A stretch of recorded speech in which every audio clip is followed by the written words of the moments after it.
O imperialismo é um sistema de governo que preconiza uma monarquia chefiada por imperador ou imperatriz, governo ou autoridade imperial. Até o século XIX, o litoral do continente africano era a única região que tínhamos a presença colonial europeia. Em suma, as atividades nessas regiões se resumiam ao lucrativo tráfico negreiro que marcou o desenrolar da economia mercantil. Nesse segundo momento, a presença europeia se deu de forma muito mais enfática e estabeleceu a desarticulação de várias comunidades diferenciadas por suas características culturais e linguísticas. O primeiro evento de ocupação imperialista ocorreu entre 1830 e 1857, quando os franceses realizaram a conquista da Argélia. Em linhas gerais, essa conquista recuperou o prestígio francês perdido após as guerras napoleônicas e assegurou grandes lucros às empresas do país. Logo em seguida, foi a vez dos franceses se afixarem na Tunísia e afixarem seus domínios na África Ocidental Francesa e na África Equatorial Francesa. Tal domínio também contou com a conquista de Madagascar e Marrocos. Os britânicos realizaram sua incursão imperialista promovendo a conquista do Egito em 1882 e a consequente obtenção do Canal de Suez. Do ponto de vista econômico, o Canal de Suez permitia a integração entre os grandes centros industriais europeus e as colônias asiáticas, através da ligação entre o Mar Mediterrâneo e Vermelho.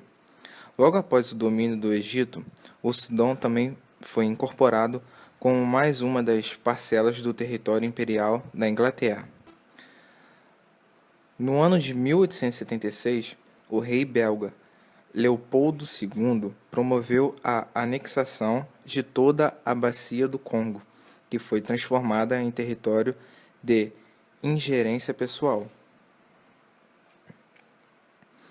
Apesar da inegável supremacia dos europeus, a dominação imperialista foi marcada por várias guerras e conflitos entre nativos e colonizadores.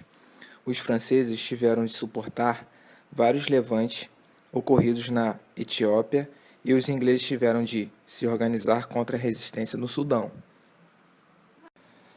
A colonização do território hoje denominado Senegal foi imposta pelo Império Francês. Embora os últimos tenham chegado na expectativa de dominar um simples povo, o que encontraram lá foi uma região dominada por um líder islamista, Mamadou Lamine, um intolerante que não permitia a dominação de outra religião em seu povo.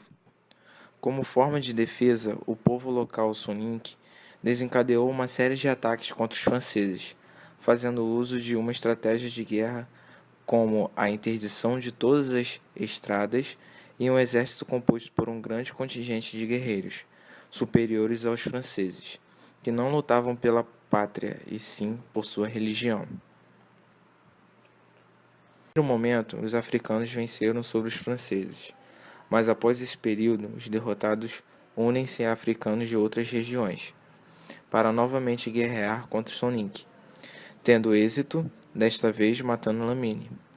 Após a morte de Lamine em 1887, surge o novo líder da resistência, Lat Dior Diop, que consegue vencer sobre os franceses. Por fim, a própria estrutura interna senegalesa e a superioridade bélica francesa fez com que a colonização fosse inevitável.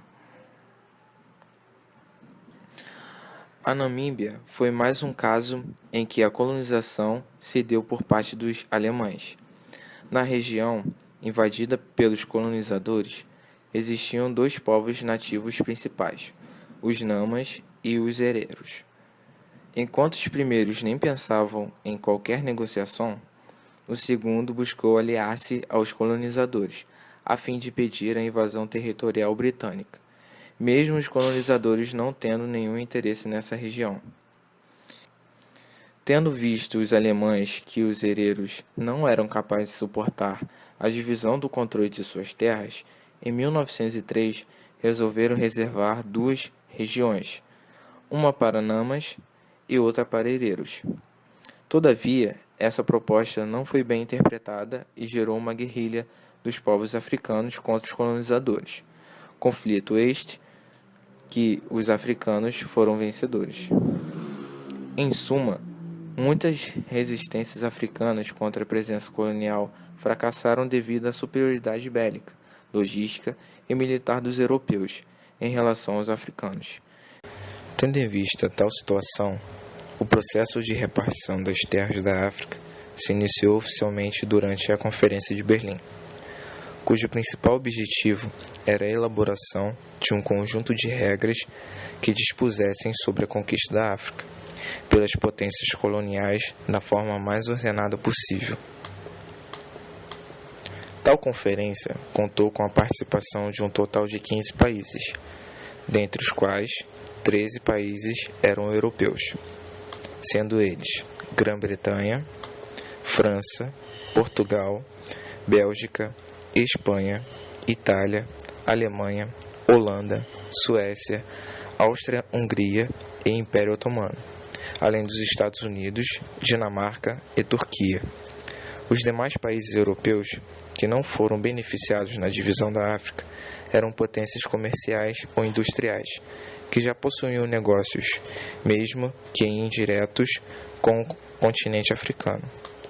Um dos momentos mais marcantes desta conferência se deu devido a um plano apresentado por Portugal, no qual se esboçou a intenção de ligar Angola a Moçambique, a fim de aprimorar a comunicação entre as duas colônias e tornar mais fácil o comércio e o transporte de mercadorias.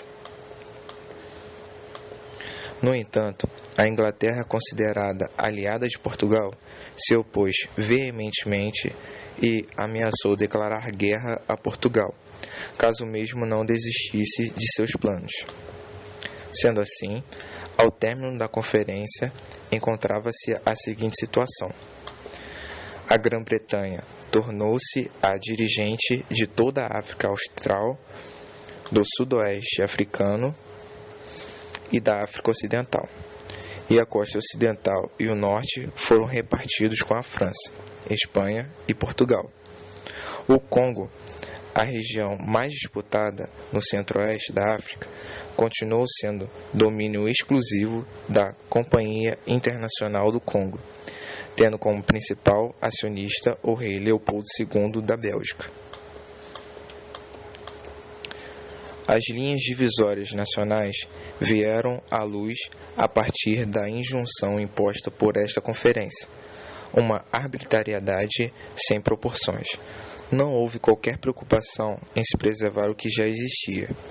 A África foi retaliada de acordo com os interesses e benfeitores dos europeus.